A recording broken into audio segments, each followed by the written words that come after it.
Hello, Mr. Hello, mate. Can you present yourself? Okay, just briefly. My name is Mick Byrne. I'm an English teacher and the coordinator of English courses for EMLV Business School, second year and third year. Okay. So the main subject of this video is plagiarism. So how can you define it? In terms of the plagiarism in the business school? Yes. Plagiarism is when students are given a written work to do for either a project or a class work that they have to do, and they go on the internet and they copy, either they copy from the internet work which is supposed to be original, or they copy from another student work which is supposed to. But usually the real problem of plagiarism is from the internet. And what is permitted in terms of plagiarism? There is a... It's an interesting question because it's a question which is, I think, a big problem for a lot of teachers at the moment. And in my classes in particular, I've started using software called Compilatio. I don't know if you know Compilatio. Compilatio is a piece of software which receives the work by email. So you send it directly to Compilatio. Compilatio analyzes it in relation to the World Wide Web, and it gives you a percentage of the language there which is already on the web. So if you find, for example, more than 30%, up to 30% is normal, but above 30%, you can see the parts of the project or the work which is the same on the internet, and so it shows if somebody has copied, or if sometimes it's just coincidence, or they've used the same words, but it's not necessarily copied. Okay, so it's a very good software. 30%. Depends. If it's 30%, I start looking at the matches, at the correspondence, and I've only been using it for a few weeks so far. I've had no, but it's especially for projects. Because it's a problem for students, which I'm sure you're going to ask me about. But it is a problem when you, for example, describe the history of a company. You go on Google and you have exactly the history of the company. How do you use? The problem is, how do you use the text, which is exactly the text the teachers ask you to give, but you can't use that text because it has to be your own words. Yes, but for some subjects we can invent the history, for example. Yeah, obviously, if I ask you to write about yourself. Yes. Write the history of your life. Obviously, you can't go on the internet.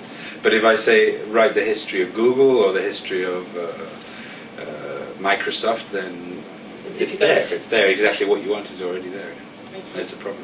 And have you got a specific example in your career? I do. I don't have them here, but I have had projects where. The good thing about being an English teacher, because it's not your native language, so it's. When you have a student whose level of English is not perfect and they give you a piece of work which is obviously professional English, you know there's a problem immediately. So it's stupid for the student. It's not necessarily the case with other subjects where it's in their own language. But I've had a lot of projects, especially with big parts, which are just copied from the internet. Okay. And how can the students deal with it? That's one of the things that I'm working with semester 4 students this year especially, how to deal with that problem where you have exactly the text you need and you have to present that subject but in your own words. So I use, we're working on summaries because very often you have to summarize, paraphrasing. And paraphrasing is not plagiarism? No, because it's your own words.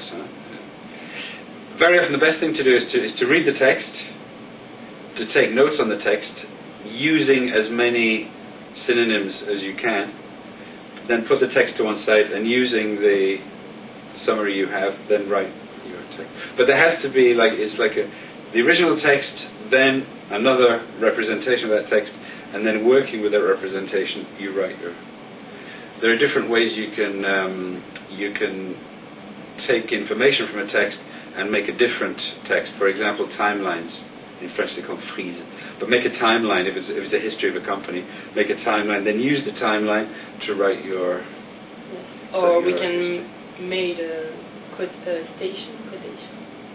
You can quote, yes, you can make quotations, obviously. But it's very important that if you do take if you do take text directly from the internet and put it in your project or your work, that you put inverted commas, you put it separately, you put the reference, especially you put the reference of where it comes from exactly. That's very important.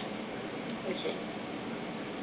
So, yes, to finish, can you give me some good ideas to avoid this? Well, as I said, the ones we're working on with second year students at the moment is using timelines,